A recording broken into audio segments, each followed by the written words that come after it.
اب رخ کرتے ہیں انٹرٹینمنٹ کی رنگا رنگ دنیا کا۔ بالی ووڈ کی باربی ڈول کترینہ کیف کی وکی کوشل کے ساتھ شادی کی خبروں پر دبنگ خان سلمان خان کے والد سلیم خان بھی بول پڑے۔ بھارتی میڈیا کے مطابق ایک صحافی نے سلیم خان سے کترینہ کیف کی شادی کے متعلق سوال پوچھا، جس پر انہوں نے سخت ناگواری کا اظہار کیا۔ انہوں نے کہا کہ اس پر کیا بات کی جائے، میڈیا کے پاس بات کرنے کے لیے صرف ایسے ہی مسائل رہ گئے ہیں۔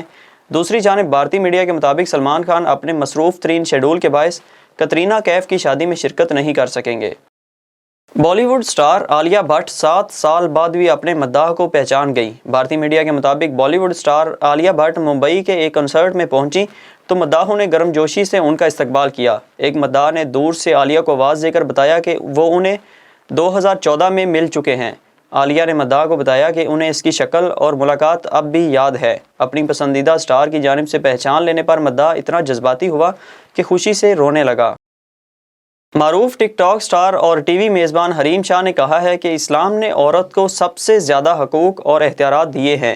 ایک انٹرویو میں میرا جسم میری مرضی کے نعرے کے خلاف اور فیمنزم کے بارے میں بات کرتے ہوئے حریم شاہ نے کہا کہ اگر کسی عورت کو شادی کے بعد شوہر کا کھانا گرم کرنا اور کپڑے دھونا پسند نہیں تو ایسی خاتون کو شادی ہی نہیں کرنی چاہیے۔ اسلام نے عورت کو سب سے زیادہ حقوق دیے ہیں تو عورت کو اپنی عزت کا بھی خیال ہونا چاہیے۔